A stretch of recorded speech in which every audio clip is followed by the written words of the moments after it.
Uh, Good day, dear colleagues. I think we can start our next session devoted to non-conventional approaches for future studies. Let's move together to the creativity angle of Forsyth Diamond that Raphael showed us at the previous section. So we have four different interesting presentations. I would ask speakers to keep timing, 15 minutes for presentation and 5 minutes for questions. If you have any questions, please write them in the chat or use function raise your hand. So let's start. Our first speaker is Jan Miles, professor from University of Manchester. Jan, you are welcome. The floor is yours. Thank you very much. Can you see me? No, we saw you at previous time. Okay, right now we see you. Very good. Okay. Right, I'm really happy to be here. I'll see if I can stream my PowerPoints. So one moment. Let's see. There we go. Right, can you see this? Not yet. Please switch to the, yes, right now we see it. Okay, good. Well, let us hope that it works properly. I often have problems here. Okay, well, this talk may seem to be rather creatively wild and woolly after the very important and interesting presentations that we've just been having. We've learned a lot about very hard facts, or hard possibilities anyway, technological trajectories and the like.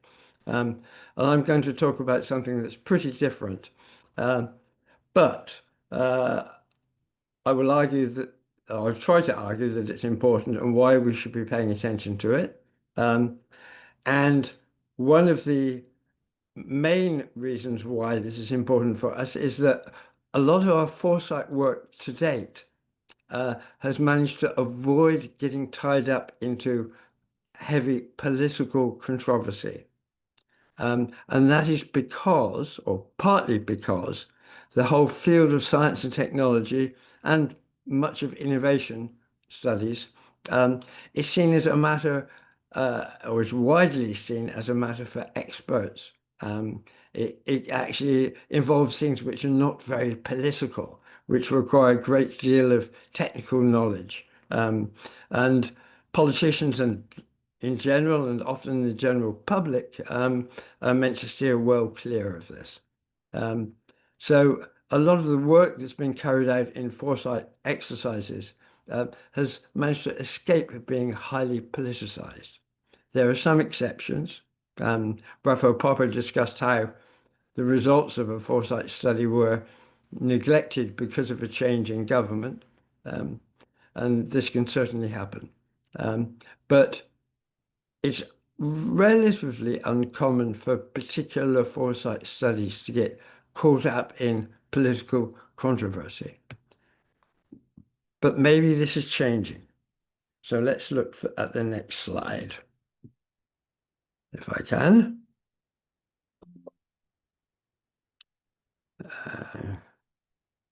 I'm trying to change my slide, and as I have found before, it's not working very well right now. Yes, it doesn't. Here we go. So yes, we'll see. Okay. Yeah, we can see it now. This may have taken us 2 slides ahead. I'll see if I can go back 1 slide. Back, oh no, maybe not. Okay, so this is related to a paper that I wrote in 1999.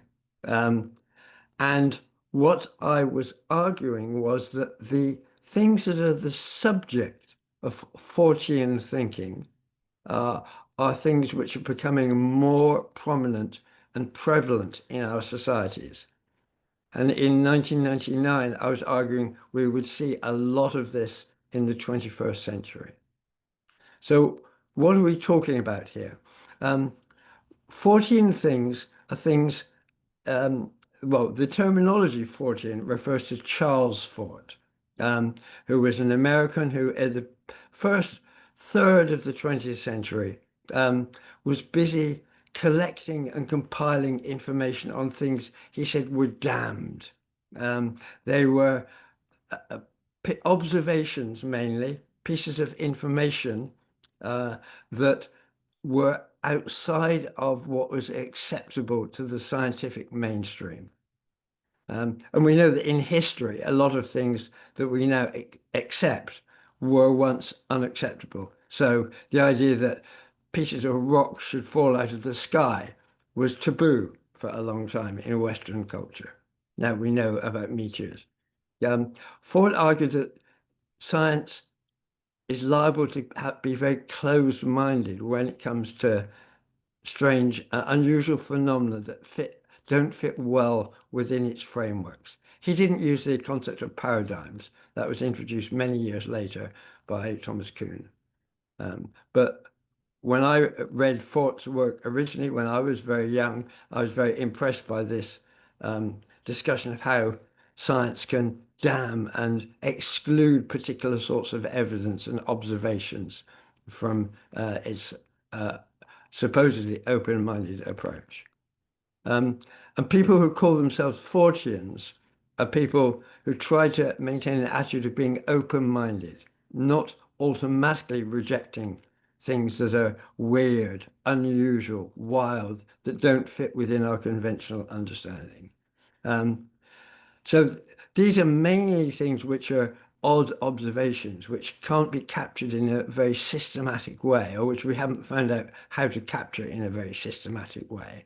And Forteans are interested both in these phenomena, maybe they tell us something about the universe we need to know, but we're also very interested in how they are received socially, what the discussions of them are, how they're deployed in social affairs, cultural affairs, creative activities, and even in politics.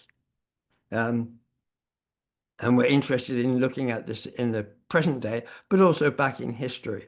So you can find, for example, many unusual phenomena that we have reported today have also been reported in the past, but often understood in different ways.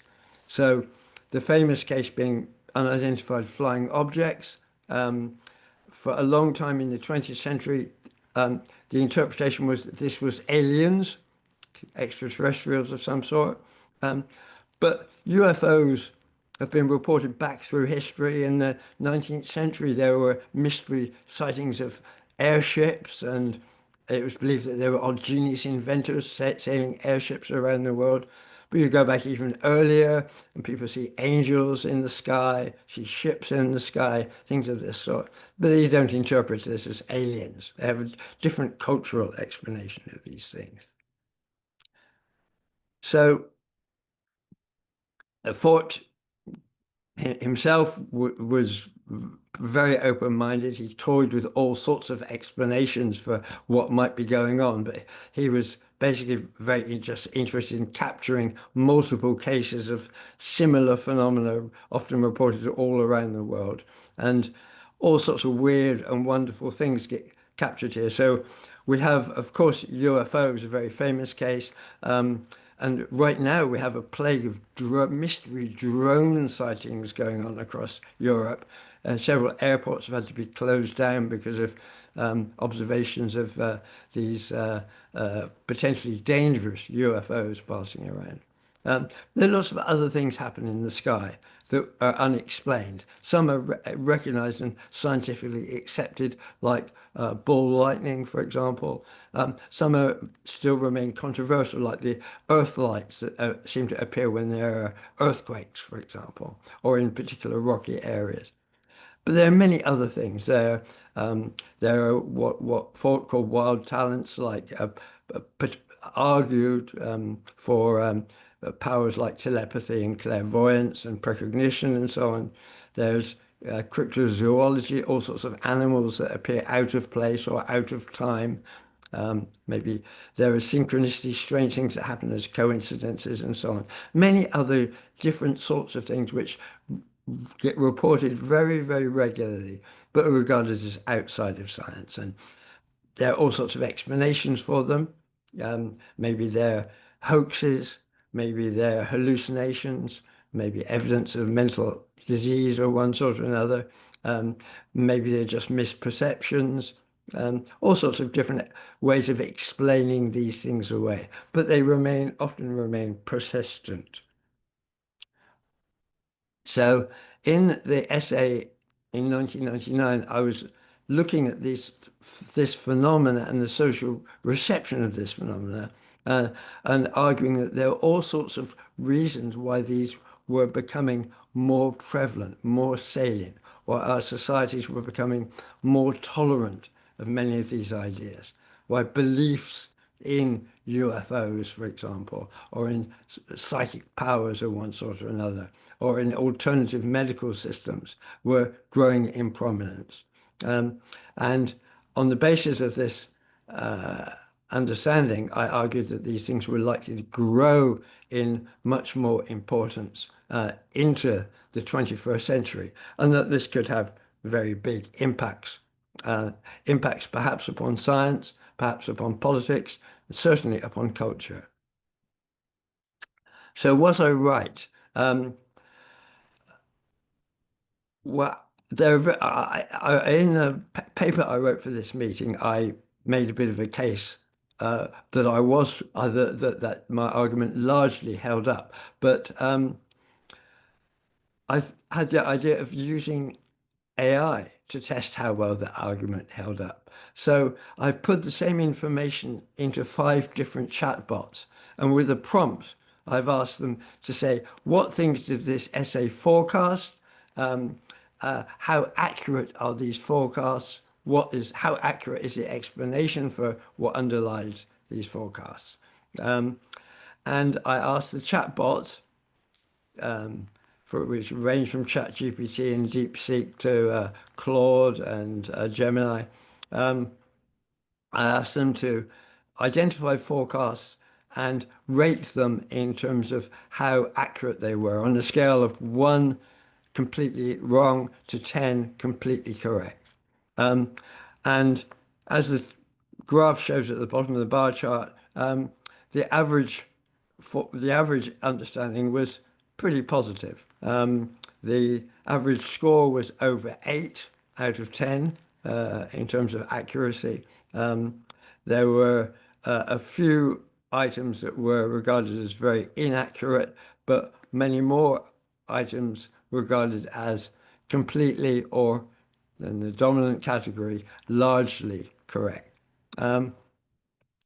So chatbots are not gods. They don't know everything. They're not always right, but it's very interesting that the consensus of these tools was that the analysis was largely correct.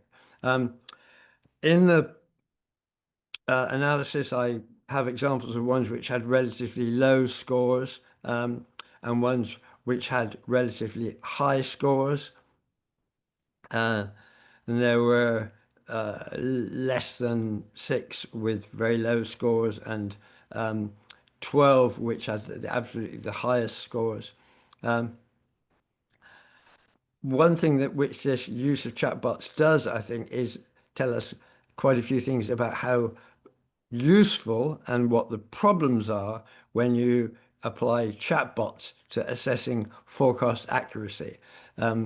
Because, for example, I don't agree that I actually made some of the forecasts that the chatbots think that I made. I don't necessarily agree myself with whether they regard them as accurate or inaccurate. They don't always agree with each other about this, for example. But nevertheless, it seemed that the balance of artificial opinion was in favor of the analysis that I was making, which was arguing that Fortean issues, Fortean phenomena, and especially the social belief and deployment of Fortean phenomena, what we call Forteana, is likely to become more prevalent. So one of the things that might underlie this is the old idea of VUCA, that we're in a volatile, uncertain, complex, ambiguous world. This is a source of anxiety and concern. People may turn to other explanations or to what they regard as better explanations of what's going on. And one of the things that might be involved here is something which was forecast in 1999, the increasing prevalence of conspiracy theories, of nice ways of understanding everything in our society. And of course, there are real conspiracies. That doesn't mean that there are the sorts of conspiracies which many conspiracy theorists believe in, which involves things like the moon landings being faked and there being a massive conspiracy of scientists to promote the idea of climate change or things of this sort. So in general, my assessment may have looked very correct, but one thing which hasn't happened is that we haven't seen a paradigm shift in science. We haven't seen mainstream science opening up to accept these phenomena and regard them as so important that a paradigm shift is necessary, that we need to understand the world in different ways. And I was speculating that that might actually prove to be the case in particular areas, actually, not across necessarily all of science, but around alternative medical practice, for example. There are things going on. I think many medical researchers would argue that there are links, for example, between the brain and the immune system and other regulatory systems in the body, which may be not understood and may lead to things like miracle cures or the placebo effect or things like that. There are more scientists open to ideas of large systems operation and new emergent properties in large systems. So, for example, the Gaia hypothesis about the whole planet Earth being a large complex system, behaving in many ways like a living organism. Or scientists working on consciousness, where the idea that actually consciousness might be a property of matter rather than just something that happens in large, complex nervous systems. These sorts of ideas are growing in prominence, but they haven't led to big paradigm shifts in science that I can see in any case. So I was probably over ambitious in terms of that particular idea.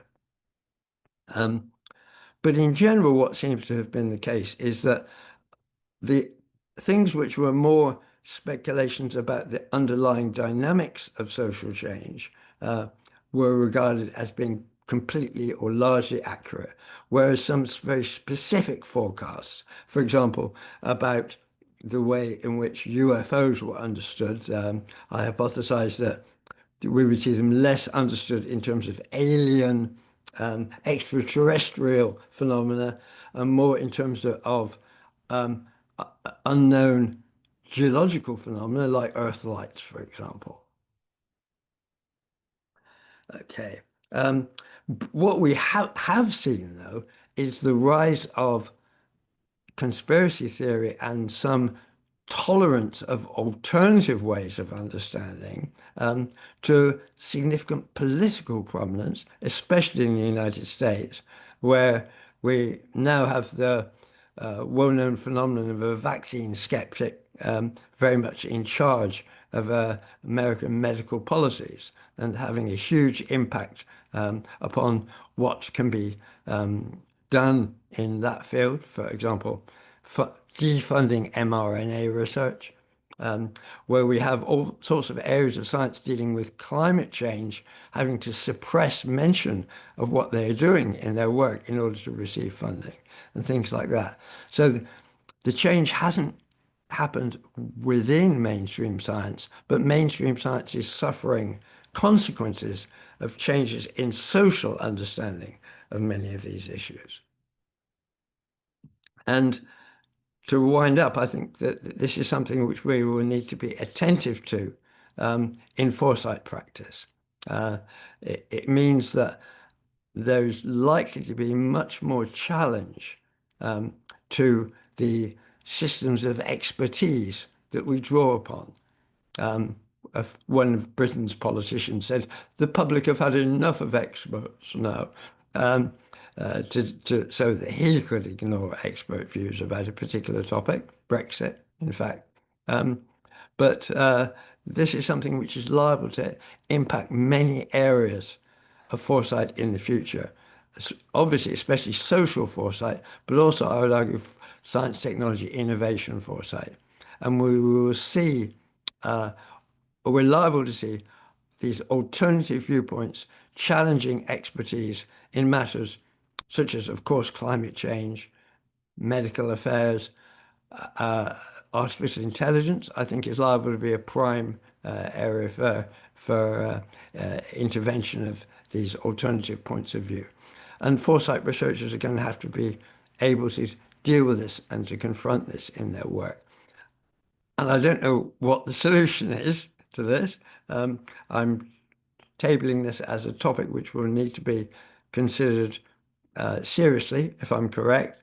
And if this is the case, then we'll have to be prepared for it and develop perhaps new ways of discussion and new ways of engaging participation, which can prevent this turning into large arguments that undermine the credibility of the whole foresight exercise. And that's my main point. Watch out for the fortunate future. Thanks very much. Thank you, Jan, a lot. It was very interesting presentation.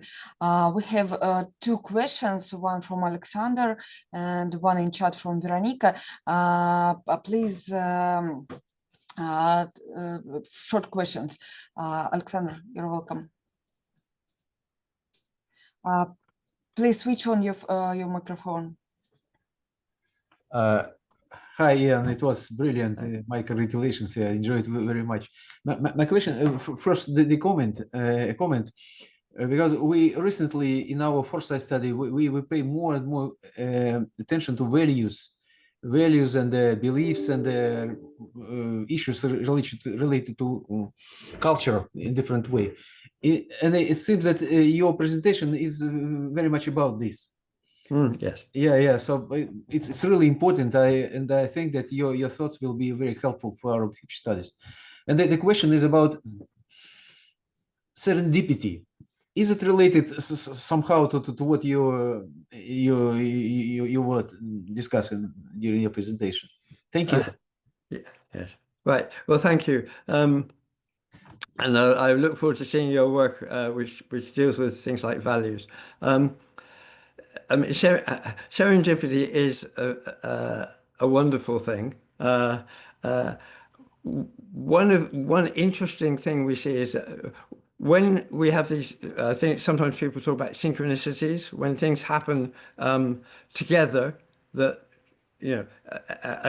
generally they're the result of the law of large numbers. If you have enough cases of something, then you will have an odd case. So, finding that the clock stopped at the moment that grandfather died is famous old story. That may be just a coincidence. There may not have been a spiritual tie between grandfather and the clock. But one phenomenon I see right now is that there is one whole set of beliefs emerging which are arguing that we are living in the matrix. This is a simulation. And one of the things that gives away evidence that we're living in a simulation is that things happen that shouldn't happen. They show us that the designers are making mistakes or playing tricks upon us, things of this sort. And that is becoming quite a prevalent theme in social media discussions of synchronicities these days. And you can find, Facebook groups, websites and things like that, where people are just talking about these things and describing mysteries in their life. And probably half of the mysteries are just people forgetting where they left their keys or things like this, and then finding the keys were there 5 minutes later where they already looked. Often there is, there are bizarre synchronicities. Things do happen that will be very hard to explain if they were solitary events. But typically they are just one event in a million events, and if you have a million events, then you will have some coincidence happening. Now, I realize that's not quite serendipity. Serendipity and synchronicity are slightly different phenomena. And there's a whole other sort of serendipity, which is the linking together of different ideas in your heads. That's a big part of creativity. Often that sort of creativity happens in unusual circumstances as well. We have lots of cases of people who have dreamt solutions to particular problems. There are at least two famous cases in chemistry where the solution to the problem of how a molecule was organized has arrived in a dream to somebody. And the way the unconscious works is particularly interesting here. And that would take us to the creativity talks, I'm sure, which we'll hear later. And the other sort of serendipity coincidence is this is the last one we give, when a disaster has been foretold. And of course, disasters are foretold in dreams sometimes, but they're often foretold in stories. The very famous case is how there was a short story about a boat that sank, I think after an iceberg collision, and the boat was called the Titan. And that story was published, I think, 4 years before the actual disaster of the Titanic. Serendipity? Not happy serendipity. Thank you, Jan. And one small question from chat. Veronica is asking ask you to share your view on the trust persistence in respect to the high penetration of AI in daily life, and how to ensure society stability and support the public trust in respect of decision makers due to technological shifts. Yeah. There are several very important parts to this one as well. What we are already witnessing, and I'm sure this is just the beginning, we're witnessing the use of AI to help people develop their arguments, develop their understanding of things, often in a very positive way, but not necessarily in a very positive way. And the situation that I imagine, I expect this is already happening, but I can't prove it, is that people will, when they hear a particular argument being made, will immediately turn to AI and say, what is the counter argument? How can I best attack that argument? And immediately have artificial assistance to create a controversy or to challenge an argument. Now, of course, critical challenge of arguments is a very useful thing. But what we see in social media, for example, very often is just not a dialogue, just an argument, counter-argument, counter-argument, counter-argument, an exchange without any learning process going on. And you can set two different chatbots against each other and create an artificial dialogue. But of course, they're not really learning, reaching a greater understanding anyway. And I think the real challenge for human beings is to use artificial intelligence to build our own understanding rather than to use it as providing answers which save us the effort of understanding things. So handing understanding over to artificial intelligence is very dangerous because, at least right now, artificial intelligence doesn't understand anything. It just compiles a lot of facts and associations between things. That's not the same as understanding things. To be honest, I think this will change. I think we will have proper thinking machines, but we're not there yet. That is probably still quite a way away. Thank you, Jan, a lot. So let's move to our next speaker. It is Yulia Mishina, Deputy Director of Foresight Center in High School of Economics. She will present the role of wildcards in Foresight. Yulia, you are welcome. Спасибо, Аня. Спасибо большое. Сейчас я попытаюсь транслировать свою презентацию. Одну секундочку. Так.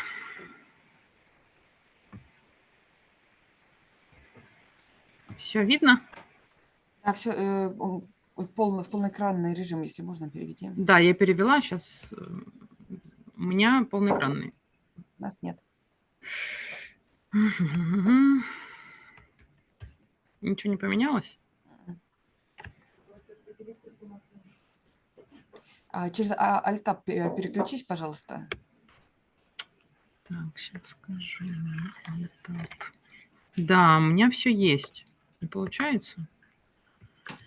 Это хорошо, да, мы, в принципе, видим презентацию. Давай так посмотрим. Да, вот смотри. Сейчас мне тут... Я сейчас телефон возьму, буду ставить.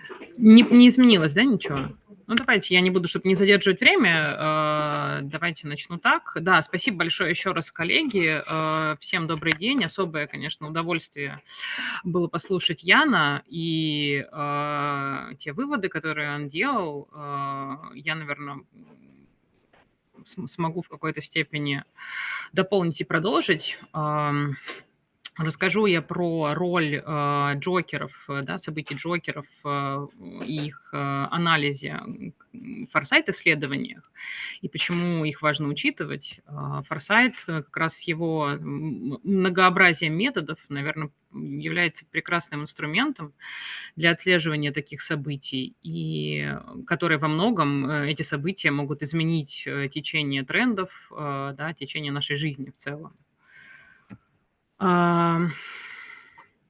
Мы живем в эпоху беспрецедентной неопределенности. Мир становится все более нестабильным, сложным и менее предсказуемым. Поэтому, наверное, во многом и возникает у людей желание следовать вот тем ловушкам, да, про которые рассказывал Ян, чтобы объяснить себе, чтобы успокоить свой мозг во многом, потому что одновременно действует множество дестабилизирующих сил в мире, и геополитических, и технологических, и экологических, и экономических. Их совместное взаимодействие образует комбинации разнообразных угроз. Во-первых, углубляется геополитическая поляризация, происходит подрыв доверия к международным институтам, переформатируются сложившиеся уже геополитические альянсы, обостряется стратегическое соперничество между державами. К чему это ведет? К тому, что эта раздробленность делает какие-то скоординированные усилия, ответы на общие вызовы, как изменение климата или пандемия, все более и более трудными. В то же время опасные климатические изменения становятся уже не отдаленной угрозой, да, а сегодняшней реальностью. Во-вторых, на наших глазах происходит цифровая революция. Искусственный интеллект, автоматизация, большие данные полностью меняют отрасли, рынок труда и даже сферу человеческого познания, сферу образования. Однако этот стремительный прогресс также несет серьезные риски. Это и риски массовой дезинформации, и киберугрозы, и различные этические дилеммы, которые, например, связаны с автономией машин. Объем информации перегружает общественный дискурс, в принципе, затрудняя развлечение правды и манипуляции.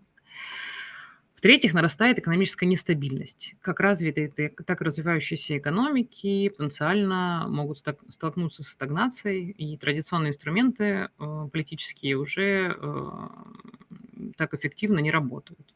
Между тем, растущее неравенство подпитывает какую-то социальную нестабильность, поскольку население разочаровывается в системах, которые не могут обеспечить стабильность или какие-то ясные перспективы. В обществе в целом растет тревога и беспокойство, что во многом связано и с ростом информационных потоков, и со стремительными технологическими изменениями, и социальной разобщенностью, которая во многом связана и с уходом в онлайн, например. Что можно сказать по этому поводу? Что старые модели перестают работать, линейные прогнозы уже не в состоянии оценить кумулятивный эффект этих взаимосвязанных кризисов. И вопрос сегодня не в том, произойдут ли какие-то потрясения, да, а в том, как мы можем повысить устойчивость систем до их наступления и подготовиться, в том числе ментально, к новым рискам. И начинается это прежде всего с признания того, насколько наш мировой порядок стал взаимосвязанным и хрупким. Неудивительно, что за последние годы в научной среде произошел взрывной рост исследований в области слабопредсказуемых событий. Это свидетельствует о происходящем фундаментальном сдвиге в том, как мы понимаем риск и неопределенность в сложных системах. И то, что когда-то считалось нишевой областью футурологии, сегодня превратилось, в общем, в жизненно важную сферу для людей, для лиц, принимающих решения, для политиков, для корпоративных стратегов и для академических исследователей. Наблюдается экспоненциальный рост научных публикаций, которые посвящены джокерам и смежным концепциям. Данные показывают, что произошло резкое ускорение после 2008 года кризисного. Глобальный финансовый кризис сам был джокером таким, да, заставив научное сообщество серьезнее относиться к подобным явлениям. И последующие всплески интереса коррелируют с другими системными шоками, пандемией, появлением генеративного ИИ, климатическими катастрофами. Что касается семантического картирования, да, которое представлено справа, то анализ ключевых слов показывает, как события Джокера эволюционировали от каких-то футуристических, да, корней, концепций к более междисциплинарному пониманию этой концепции. Да. Ранние работы были в основном сосредоточены на методах сценарного планирования и оценки рисков. Современный же ландшафт исследований больше связан с наукой о сложности, с когнитивной психологией, с инженерией устойчивости, да, то есть с проектированием систем, которые устойчивы к потрясениям, и политологией, например, из-за роста геополитических непредсказуемых событий. Так что же такое джокер и чем он отличается от других подобных явлений? В общественном дискурсе существует большое количество спекуляций по этой теме, однако это понятие давно уже разрабатывается учеными и постоянно дополняется какими-то новыми характеристиками. Да. События джокера заставляют нас пересмотреть привычные подходы к прогнозированию. Это редкие, но разрушительные по своему влиянию события, которые не улавливаются стандартными подходами. Джокеры меняют правила игры. То, что вчера считалось статистической погрешностью, сегодня уже заставляет нас менять стратегии, да, действий, создавать новые стратегии. Джокеры обладают ключевыми характеристиками. Это, во-первых, низкая вероятность возникновения. Они часто не учитываются в стандартных оценках рисков. Во-вторых, их значительное влияние может фундаментально изменить траекторию организаций и обществ. В-третьих, их трудно обнаружить, потому что они бросают вызов обычным моделям нашим ментальным представления о жизни. И, наконец, их влияние может навсегда изменить наше понимание возможного. Академическая основа для анализа джокеров сформировалась в конце 20 века. То, что начиналось как нишевая область, да, приобретает все большую и большую актуальность сейчас. Так каким же образом джокеры трансформируют ландшафт глобальных трендов и вызовов? Сегодня мы сталкиваемся со сложной сетью взаимосвязанных угроз, где события в одной области вызывают каскад последствий в других. Больше не существует каких-то изолированных проблем, и, например, прорыв в квантовых вычислениях может за одну ночь дестабилизировать финансовые рынки. Или шок на рынке труда, вызванный ИИ, может привести к неравенству и какой-то политической и социальной нестабильности. Здесь приведен пример про такое вот взаимопересечение, да, на примере тренда новой пандемии, которая может возникнуть, то есть риск пандемии сохраняется, и джокера возникновения устойчивой к антибиотикам супербактерии. В то время как пандемии проверяют в какой-то степени на прочность системы здравоохранения, одновременное появление устойчивой бактериальной инфекции может сделать стандартные методы лечения абсолютно бесполезными, что приведет к беспрецедентной смертности и социальному коллапсу. Какие возможны пути решения этой проблемы? Ну, например, мониторинг патогенов в реальном времени, укрепление международного сотрудничества, работа над созданием альтернатив антибиотикам и разработка новых типов антибиотиков. Что же делать, да, как быть, как обуздать эту неопределенность? Беспрецедентная сложность требует вообще фундаментального переосмысления традиционных подходов к долгосрочному прогнозированию и форсайту. Новая система стратпрогнозирования должна в итоге объединить анализ трендов и учет внезапных кризисов. Этот подход не просто какой-то набор новых методик, а смена самого понимания, да, концепции стратегического планирования.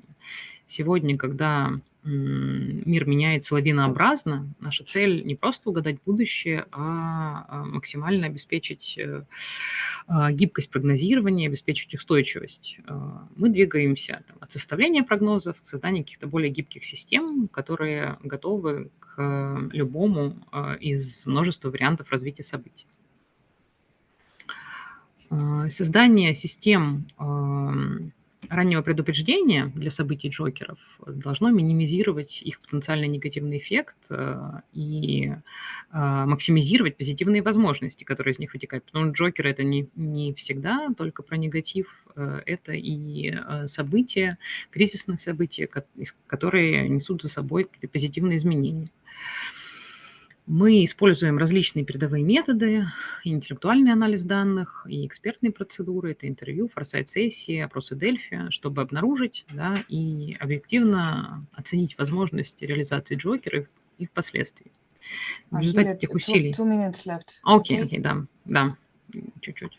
В результате этих усилий у нас появляется новый методологический подход для их обнаружения, ну и плюс мы используем различные типы визуализации. Здесь представлен радар джокеров, который позволяет наглядно увидеть их взаимосвязи и развитие на горизонте времени.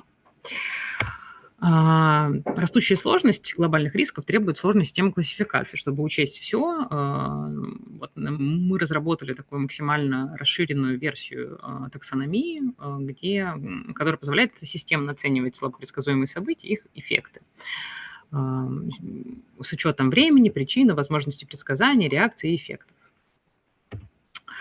И также важной составляющей системы является создание базы джокеров, постоянное наблюдение, выявление и анализа таких событий. Мы ежегодно обновляем, пополняем базу. Сейчас в ней там более 350 событий, которые описаны по единому шаблону. Ну и в завершении, наверное, хочу сказать, что сложность современного мира требует перехода, да, от реагирования на какие-то кризисы к активному формированию будущего. Мы стараемся все прогнозы джокеров, да, включать в наши исследования, внедрять методологию работы с джокером, в том числе с использованием системы интеллектуального анализа больших данных, которые у нас есть в институте. И, конечно, наша задача не ждать следующего кризиса, а построить такую систему, которая способна превращать какие-то неожиданные вызовы в трамплин для инноваций. Есть вот здесь две гиперссылочки, по которым можно перейти, познакомиться с нашими последними публикациями, в том числе книгой «Будущее мировой науки», где тоже есть прогнозы джокеров развития, и несколько айфора-экспрессов, которые буквально вот недавно вышли по джокерам в логистике, в транспорте и в сельском хозяйстве. Ну, на этом, наверное, я завершу. Спасибо большое. Юлия, спасибо большое. У нас есть время для одного небольшого вопроса. Если есть в аудитории вопрос. Если нет, то я, пожалуй, воспользуюсь своей привилегией модератора и задам вопрос.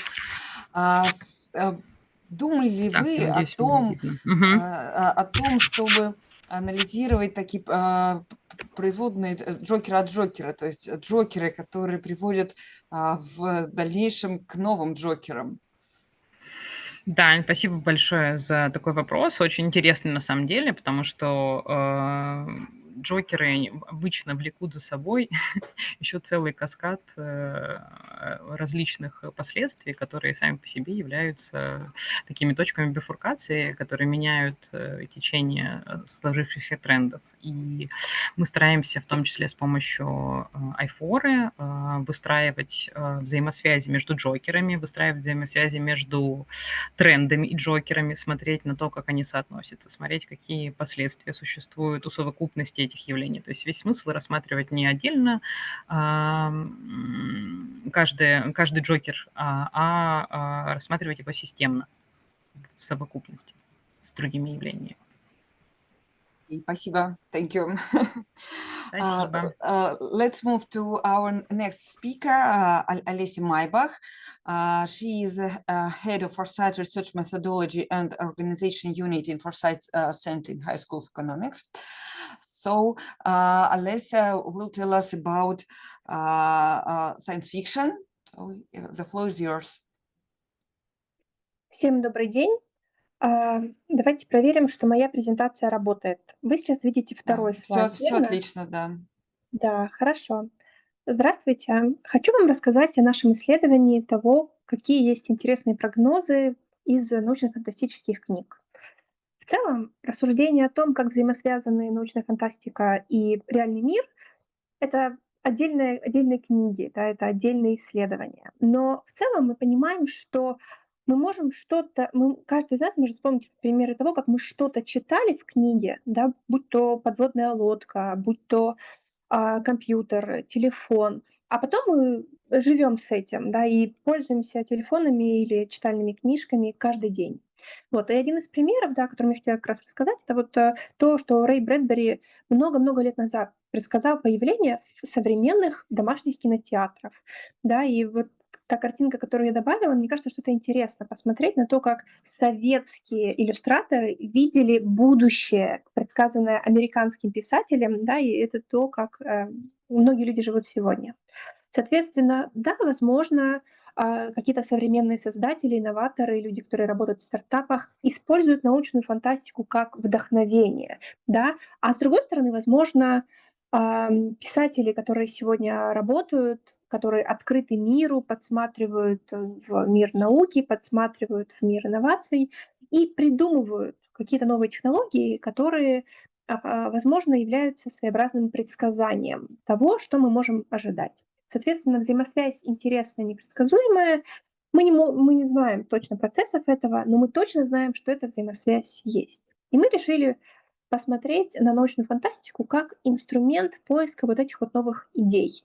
При этом, когда мы говорим про эти вот новые идеи, то это одновременно и технологии, хотя поиск новых технологий достаточно сложен, да, в том числе из-за того, что нам нужна помощь специалистов, которые могут понять, а как именно эта технология работает. Да, и желательно, чтобы эта технология была описана человеком, который является специалистом в этой сфере, и этот текст был проинтерпретирован специалистом, который работает в этой сфере. Поэтому да, мы смотрим на технологии, но одновременно мы смотрим на потребности и на рынке, потому что научно-фантастические книги, они придумывают какой-то способ удовлетворения той потребности, которая, возможно, сегодня существует, или же которая, возможно, появится в будущем, о которой мы еще даже не догадываемся. Поэтому научная фантастика — это одновременно исследование и технологий, и продуктов, и потребностей. И об этом как раз мы пытаемся провести исследование.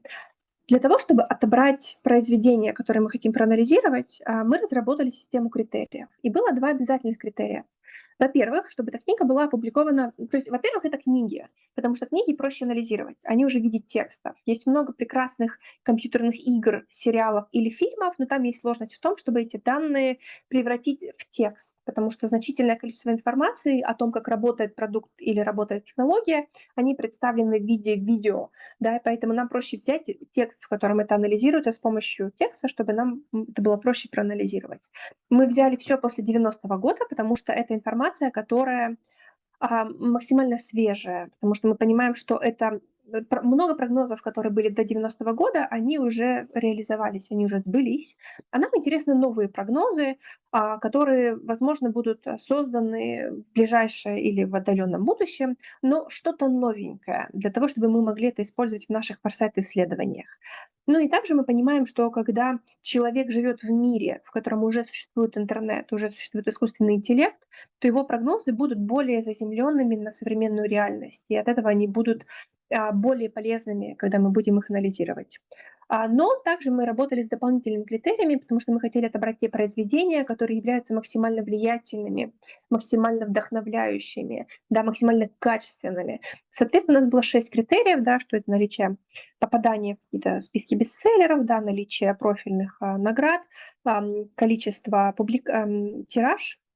Но мы понимаем, что нам не обязательно, чтобы все эти критерии соблюдались, потому что, возможно, книга очень популярная, но не очень качественная, или наоборот, очень качественная, но не очень популярная. Поэтому мы решили, чтобы книга соблюдала 2 критерия из этих 6. В целом мы отобрали сейчас, у нас проанализировано 135-137 книг, и вот эта визуализация, она такая чисто забавное наблюдение. Конечно, в ней нет такой вот серьезной научной составляющей, никаких выводов делать не хочу, но когда мы анализировали все наши больше 1300 прогнозов, то мы старались для них оценить то, насколько они близки к реализации в современном мире, где 5 – это технология, которая уже существует или очень реалистичная, и 1 технология, которую очень сложно представить, чтобы она появилась в современном мире, потому что мир ограничен законами физики и химии.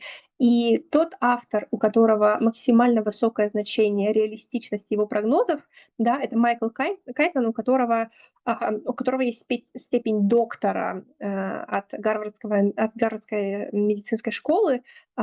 И мне кажется, что это интересно, да, то есть, что человек ученый, ну, не то чтобы ученый, а исследователь с хорошей степенью, и поэтому у него достаточно высокая точность прогнозов. Соответственно, как мы это делали? Мы загружали по 100 страниц текста в различные LLM-ки, и с помощью промпта, в котором мы описали, что такое продукт, что такое технология и так далее, мы собирали эти вот сырые данные и потом это аккуратно анализировали. То есть внимательно просматривали каждую строчку, потому что, конечно же, есть риск галлюцинаций. Ну и затем мы использовали различные системы классификации для тех технологий, которые у нас есть. Да, какие-то мы брали готовые классификации, да, например, OECD. Также мы использовали машинное обучение для того, чтобы сформировать эти классификации для технологий. Ну и также, например, мы вручную делали разметку для типа прогноза. То есть у нас есть очень важная классификация: реалистичные, гипотетические и фантастические прогнозы. Реалистичные – это те, которые в целом очень близки к тому, чтобы что-то подобное появилось. Не знаю, может быть, идеальный перевод онлайн, Zoom без участия переводчиков. Фантастические – это, например, полеты со скоростью быстрее скорости света. И вот с помощью этого мы анализировали каждую строчку в нашем датасете. Соответственно, сейчас в нашей базе, мне кажется, 1365 прогнозов, которые мы уже валидировали, но на самом деле у нас постоянно идет процесс поиска и обработки этой информации.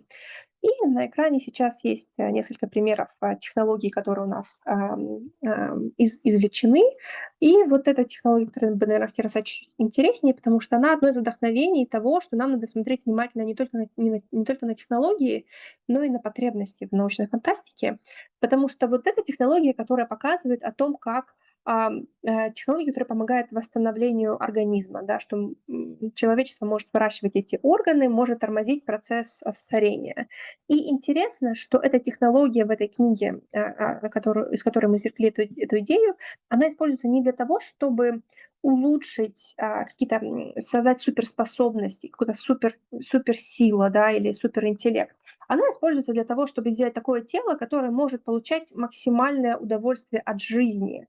Да, и вот это нам помогло увидеть такую вот потребность, это что веселье для кого-то может быть предпочтительной потребностью, чем решение каких-то интеллектуальных задачек. Да, и так мы решили посмотреть, что одна технология может закрывать разные потребности, и нам стоит дополнительно проанализировать потребности. Немножко про события, да, потому что мы посмотрели на наше произведение с точки зрения того, какие там описывались события, которые запускали действие сюжета или который один из элементов этого сюжета. И вот здесь интересно посмотреть, что 90-е, знаете, это годы, когда у нас конец тысячелетия, предвкушение того, что вот будет начинаться новый мир. 2000-е – это годы после 9/11 и заканчивается финансовым кризисом. 10-е – это время после финансового кризиса, 20-е – это как раз время после пандемии. И здесь интересно посмотреть, что в 10-е у нас произошел значительный рост событий, которые показывают вот системный коллапс и фрагментацию нашего общества. И это, конечно же, грустно.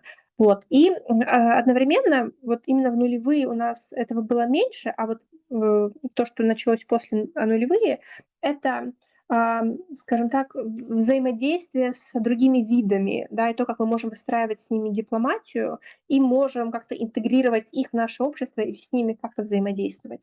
И это интересно, мне кажется, то, что мы у нас видим, что наш мир становится более сложным, более фрагментированным, и это вот взаимодействие с, скажем так, ну, я бы их назвала как бы инопланетянами, да, с кем-то другим, и то, как это может приводить к развитию сюжетов. Немножко про рынки, которые мы заметили. То есть в целом у нас, мне кажется, где-то 70 или 80 рынков, и вот это вот топ-10 самых часто встречающихся рынков. И эти топ-10 встречающихся рынков классифицированы, здесь они ранжированы с точки зрения того, насколько реалистичным является активное развитие и удовлетворение вот этих вот, насколько этот рынок вообще возможен в современном мире. Вот здесь интересно посмотреть на то, что достаточно часто встречается либо что-то связанное с IT, либо что-то связанное с биотехнологиями. Мы видим, что у нас вот здесь есть life-supported habitation, human augmentation and enhancement и digital consciousness. То есть мы видим, что в целом есть у авторов большой интерес к тому, чтобы посмотреть на то, как возможно изменение человеческих способностей, на то, как возможно перенос сознания в цифровой мир. В целом вот эта вот потребность как-то стать больше, чем человеком, да, стать суперчеловеком. И это кажется интересным. И глубже рынков у нас есть потребности. Здесь мы сможем чуть-чуть более конкретно на все это посмотреть. Например, вот здесь у нас есть потребность, чтобы наши ощущения и то, как мы проживаем нашу жизнь, чтобы мы могли это как-то полноценно разделить с другими людьми. Но, конечно же, вот эти вот все результаты, вот этот наш датасет, что же с ним делать?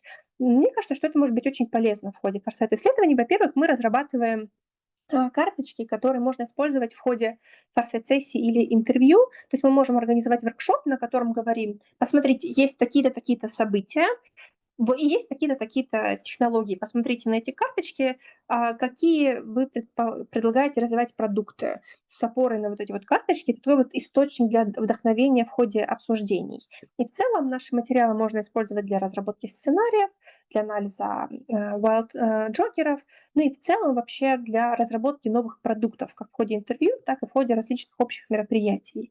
Нам было интересно посмотреть на какие-то возможные джокеры. Да, вот и как раз рада об этом говорить после Юлиной презентации. Например, мы видим, что вот есть такая вот интересный джокер, как передатчик энергии. И в целом, если это однажды появится, то это сильно повлияет и на то, как мы исследуем космос, и на то, как мы перемещаемся, и на авиацию, и на много других сфер нашей жизни. Я думаю, в том числе на IT. Наверное, популярность Zoom будет сильно меньше. Одна из возможных визуализаций, которые мы можем использовать для нашего датасета, это мы можем построить таймлайн. Конечно, здесь временные оценки достаточно искусственные, но мы можем если 1 минута осталась. Да, мы можем вот такую визуализацию показать экспертам и посмотреть, и попросить их сформировать реалистичный таймлайн развития, например, сферы космоса с опорой на те различные прогнозы, которые сделаны в научной фантастике. И мы даже, знаете, сделали такой вот реверс-инжиниринг некоторых технологий. Мы посмотрели на какие-то прогнозы в научной фантастике и решили поискать что-то в реальном мире, а существует ли что-то похожее. И так мы поняли, что некоторые прогнозы, которые нам казались, знаете, достаточно фантастическими, что кажется, не факт, что такое вообще появится в ближайшее время, оказалось, что есть некоторые реальные технологии, например, в сфере биокомпьютеров, которые пока уже сегодня делают что-то, да, это, конечно же, прототипы, и широко это не распространено, но это что-то, что уже помогает нас приближать к такому, к научно-фантастическому будущему. И в целом мы можем смотреть на такие визуализации, где мы можем какие-то конкретные продукты размещать в матрицах, да, оценивая потенциальный спрос и оценивая научно-технологические возможности научно-технологического развития до необходимого уровня, и это тоже может быть возможной визуализацией для работы. В целом сейчас мы работаем над статьей, и мы всегда ищем, постоянно анализируем новые книги, новые источники, и поэтому, если у вас есть какие-то советы, рекомендации, что еще проанализировать, как лучше разметить данные, делитесь. Очень интересно. Спасибо. Alisa, thank you a lot. Do we have time for questions? Do we have any questions from audience? Okay, I have a small question. Alisa, I want to ask, did you try to use your results with real experts and how they react to technologies from science fiction? И мы еще не проводили мероприятий, но я показывала это одному эксперту в сфере IT и одному эксперту в сфере энергетики, потому что мне было интересно, чтобы они разметили вот эти вот данные, которые у нас получились, потому что, конечно же, у нас есть предварительная разметка аналитиками, которые не являются глубокими экспертами в этой сфере, и они сказали, что это очень интересно, и для них это такой вот способ как-то немножко перпендикулярно и необычно посмотреть на развитие их сферы. Вот, поэтому я бы сказала, что у нас есть некоторая валидация по некоторым областям, где у нас уточнены технологии, отнесение к технологиям к тем или иным подгруппам, и где у нас есть более четкая оценка реалистичности по нашей вот трехбалльной шкале. Да, и поэтому было интересно получить от них реакцию о том, что вот, то есть иногда они потом еще гуглили для того, чтобы проверить, что-то похожее есть или нету, да, и это была для них такая вот возможность чуть больше узнать что-то новое.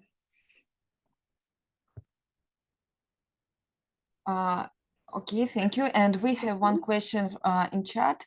Would be nice to do similar stuff for adapting science fiction prediction for music industry. Вот, если честно, из наших там 1300 я сейчас не помню, чтобы было что-то вот про музыку, но у нас что-то было про социальные сети и про то, как человек, возможно, знаете, вот это а-ля Zoom, но это Zoom, в котором есть фильтр на какие-то эмоции. Что, например, кто-то что-то говорит, но и тебя это, может быть, там сердит, ты как-то там качаешь головой и гримасничаешь, но этот фильтр все это как-то убирает, сглаживает, и ты сидишь с серьезным выражением лица, и никто не видит, что ты, оказывается, сердишься на кого-то или как-то в ненужные моменты радуешься. Вот. Но я верю, что для музыкальной индустрии наверняка есть какие-нибудь прогнозы, и поэтому вот, Евгения, если вы что-то знаете, говорите, мы это добавим в нашу базу. Alisa, thank you a lot. So let's move to our last presentation. Our last speaker is Tanya Hichert from Stellenbosch University. Tanya, are you with us? You're welcome. The floor is yours. Hello. Yes, thank you. And thank you, Alicia. That was fascinating. I'm going to share my screen and just dive straight in. There we go. Is that visible to everybody? Yes, it's okay. Okay, super. So thank you. I have an opportunity to talk about what is known as transformative foresight, but this means different things to different people. And that is precisely why for between now and the end of the year, I'm going to be working on how do practitioners on the African continent, Eastern and Southern Africa, how do they conceptualize this and operationalize this, you know, to get a better idea of what does this mean? What does this look like in practice? But for now, I'm going to just share what we understand from it in terms of a little bit of theory, the little bit that exists, and on the one hand, and on the other, why this is important, why this is something that we're seeing specifically on the African continent. So essentially just, and I think this is quite obvious, make a difference between change and transformation.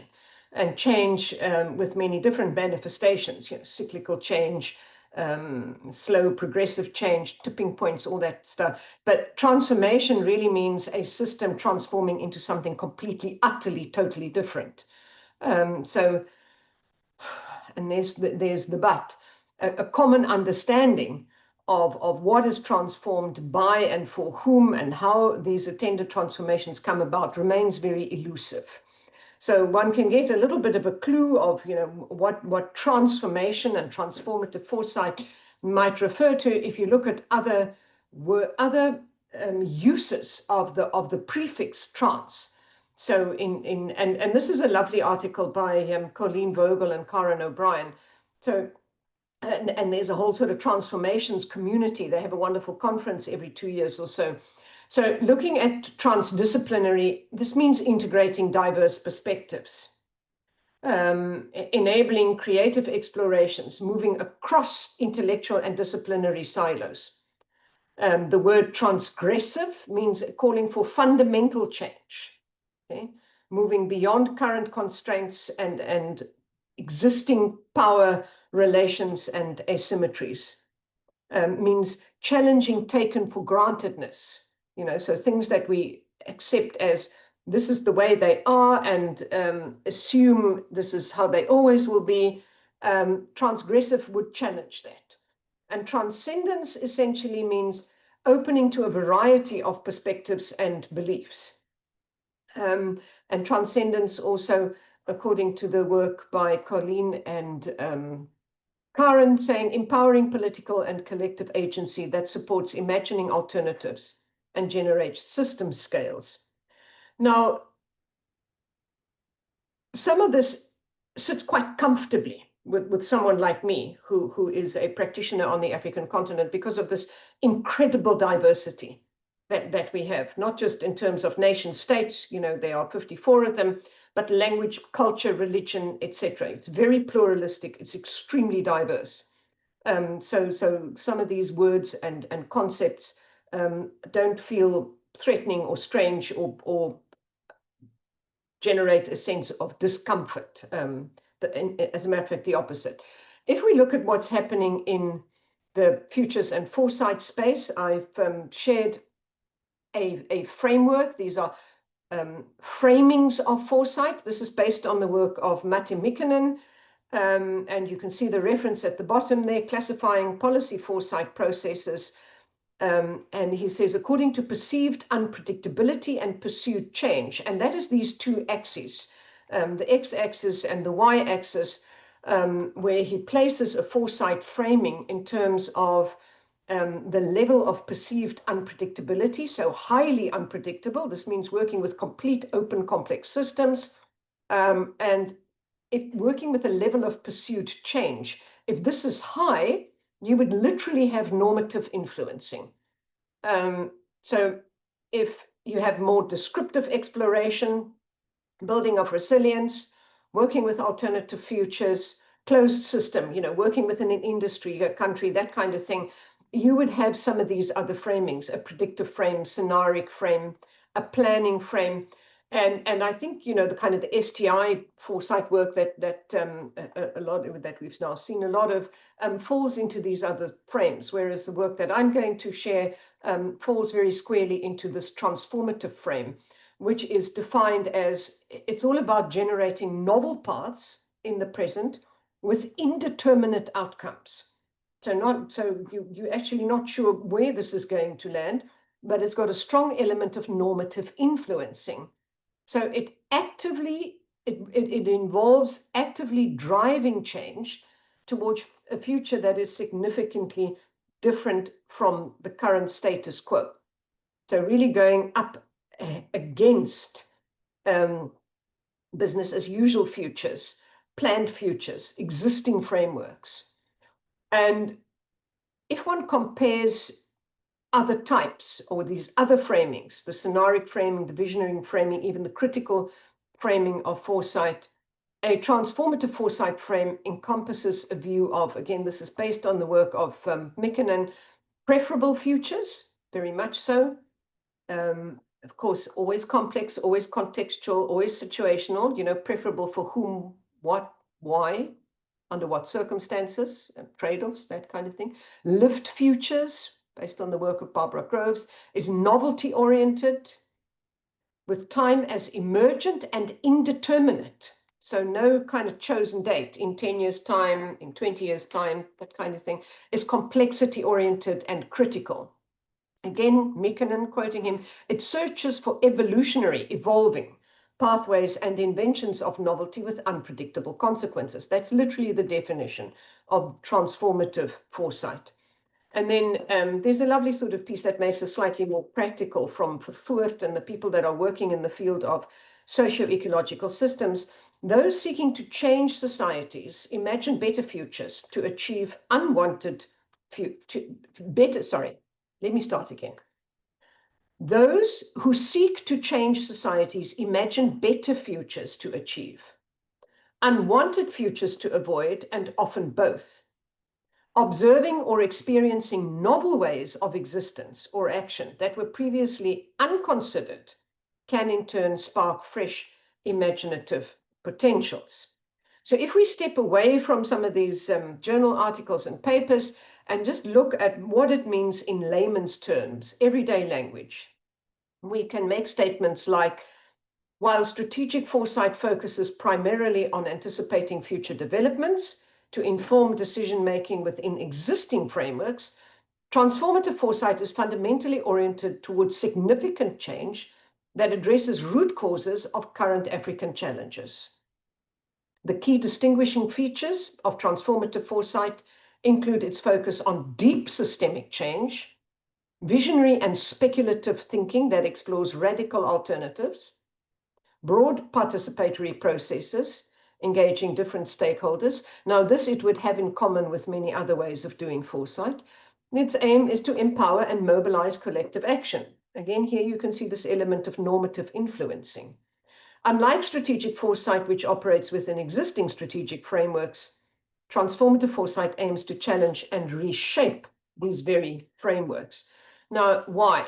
I mean, you know, why am I even sharing this? I have share a UNESCO chair with a colleague at Stellenbosch University, which has got transformative foresight or transformative African foresight in its title. So why are we using this kind of framing of foresight work?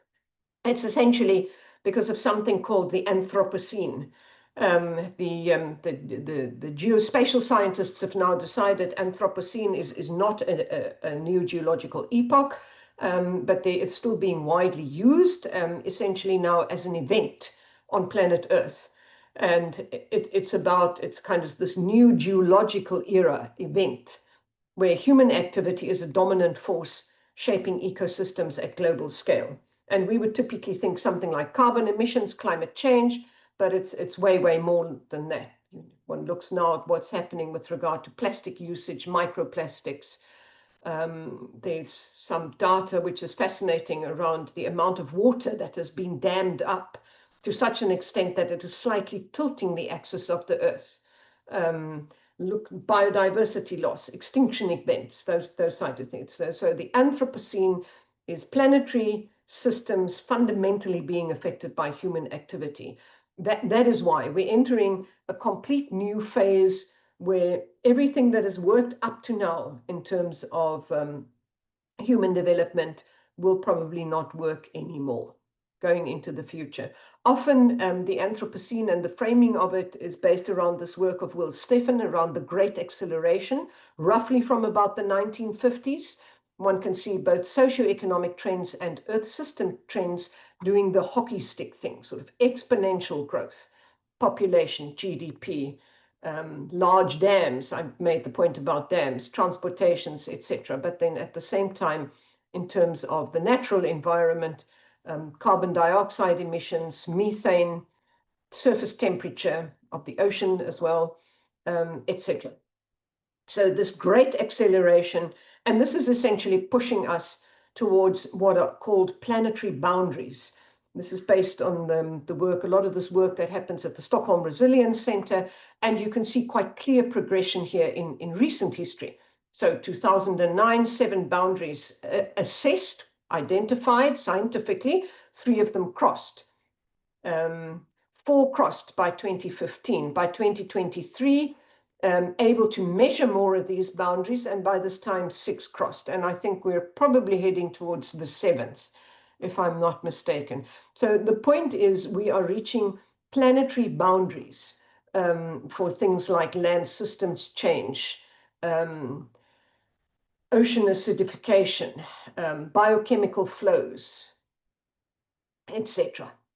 Now, the point is that one needs to, within these planetary boundaries, needs to have levels of human development that are acceptable.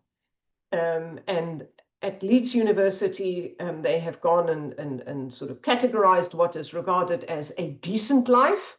And one would look at how this is possible, having a decent life, using natural resources to grow economically, to emit carbon. One would have a look at how this is possible within these planetary boundaries. And here you can see more clearly the kind of boundaries, biophysical boundaries that are looked like. And here you can see them more clearly than the previous slide.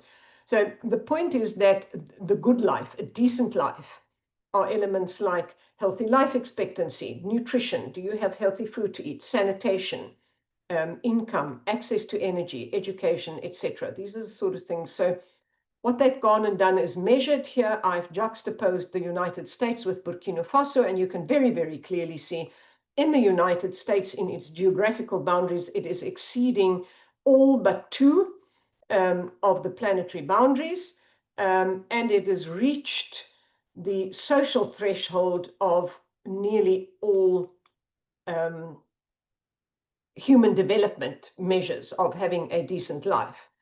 By contrast, Burkina Faso is sort of pushing the edge here in the planetary boundary of land use change, starting to encroach on some of the other ones with regard to nitrogen emission, etc., and is very, very far from attaining any kind of human development that would indicate a decent life.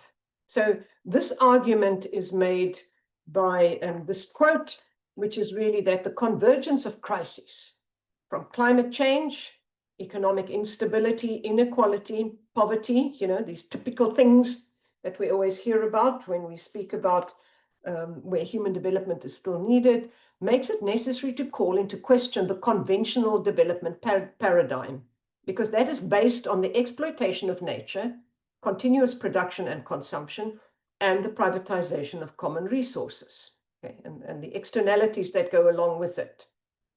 So while this is imperative in developed societies and in fast-growing economies, it is critical for nations on their way to develop.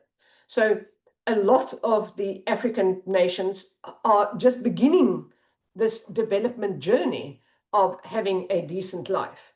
And again, just to illustrate this, and this is a meme that was circulating about 2 years ago or so, clearly showing, and the data comes from the International Energy Agency, saying that the average fridge in the United States consumes more electricity in a year than an average person in dozens of countries. Now, needless to say, these dozens of countries are on the African continent: Kenya, Nigeria, Tanzania, Democratic Republic of Congo, Ethiopia. Now, and I mean, the point is, and one can very clearly just imagine this, it is impossible to have a good life, have education, good nutrition, access to good healthcare, etc., if there isn't a basic access to adequate, stable electricity network. So, you know, obviously, a lot still needs to happen. So the point again here, going into the future, is the African continent and what happens on it will shape the future. And this is a demographic point. And really it's just that by 2050, and this is in 25 years' time, a quarter of the world's people will be African. So you can see, I mean, at the moment it's very much Asia population remains high, it starts aging. Some of these countries are starting to age very quickly. The point is this demographic dividend, young people where there aren't high levels of dependency ratios will be African. So it will shape the future. Right now, and again, this is changing very quickly, and it's fascinating to do horizon scanning and to look at the weak signals happening. But the point is Africa and its knowledge base is just not on the world map. So this is the map according to how AI data sees it. So, you know, AI data has been scraping over here, it's been scraping over there, it's been scraping the English-speaking, very much Chinese world now, but whatever is generated and exists is not the type of thing that is being picked up by any kind of large language models, conventional knowledge at the moment that people are engaging and acting with. So in a kind of this kind of dark hole. So the point is a lot huge built-in challenges, and at the same time, not many signals about being able to engage with those challenges in the way that we traditionally have up to now. And this quote is attributed to Einstein. I'm not sure whether it really is, but the point is, I'm sorry, that was my phone ringing. Let me just get rid of that. And so Einstein says we cannot solve our problems with the same thinking we used when we created them. So just to say, so that is kind of the motivation, the underlying why reason for why we engage in this kind of work. So just to say what we've been doing is, and there's a lovely database of this, we've been identifying seeds. We call them seeds. They're known as bright spots, weak signals in Foresight language. When we work in practice, we call them pockets of the future in the present. And these are small-scale experimental projects, initiatives, in new ways of doing and thinking. They exist at the margin. They're a niche, okay? And they're different types. They're categorized. They're not mainstream, but they have potential, or they can show at very local, small scale to improve livelihoods and sustainability outcomes. So they are little examples of where one can have a decent level of human development within planetary boundaries. This is just an illustration of the work that we started doing some 10 years ago, just showing, working with the seeds. The present is very challenging, a transition space, a future is bright, radically different, completely different scenarios, and how one would then, from there, look at backcasting, look at how can one grow seeds, what does one need to do in the present to help change things. So just sharing, there's a website that contains all of this information called seedsofgoodanthropocenes.net, and you can get that by scanning the QR code. And there is a journal article that was written up last year, same thing, Transformative Foresight for Diverse Futures, Seeds of Good Anthropocene Initiative. So also the methodology of how this way of working written up, and you can scan it with the QR code there.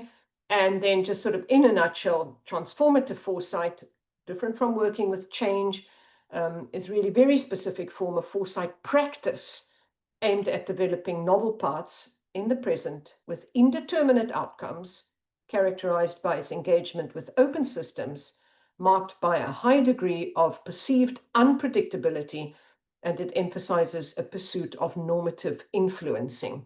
Thank you, that is me, and I hope I was within that 15 minutes, Anna. Tanya, thank you, Lord. It was really transformative for us presentation. So we have time for questions. There is a question from Alexander. You're welcome.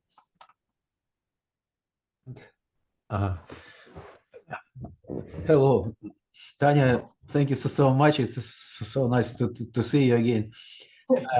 My question is about the frameworks. So very often when we think about the transformative changes, we cannot go out of existing frameworks. Could you recommend some practical instruments maybe to make our kind of view broad and to go out of this framework which already exists, but we would like to understand how they might be changed in the future. Thank you. Alexander, yes, and I mean, I'm sure you will be sharing these slides. In a nutshell, it's in those first two slides, I guess. it's by incorporating, so if one thinks transdisciplinariness, you know, actively work towards going outside of regular silos. So, I mean, in our practical work, we involve artists and activists, you know, people that wouldn't normally be considered stakeholders in foresight work. We also, my colleague Rika Preiser, whom you have met, is a philosopher and specializes in relational complexity. You know, so she will often bring in elements of complexity, which literally boils down at the individual level. You know, what is this individual contributing as part of a participative process, and how to have the kind of language to engage with that. And it makes it difficult, it takes time, but just acknowledging the sort of extreme pluralism is incredibly useful for then kind of getting outside of normal ways of working. And I also alluded to this at the beginning. In a way, it is somewhat easier on the African continent because of this sort of extreme diversity that we have already. You know, I mean, just in South Africa, where I live, we have 12 official languages. So being able, and we don't have a choice, you know, we have to get along with one another, and we have to get along in an age where there is disinformation and misinformation and AI and very, very traditional indigenous knowledge beliefs existing at the same time with, and I mean, you've got Precious is in the conference, who's working at a very extremely sophisticated level, Alexander, with some of the work that you've been doing, you know, so, and these things all need to exist at the same time. So having a language and methods and ways of working is extremely useful for getting into that space. Because, yeah, the one thing that doesn't work is kind of saying it's my way or the highway. I'm right. This is how it has to work. You know, we realize that doesn't bring you anywhere. Anna, you have to manage my time because I love talking about this stuff. So you need to stop me when I need to stop, please. Okay, but I have one question for you too.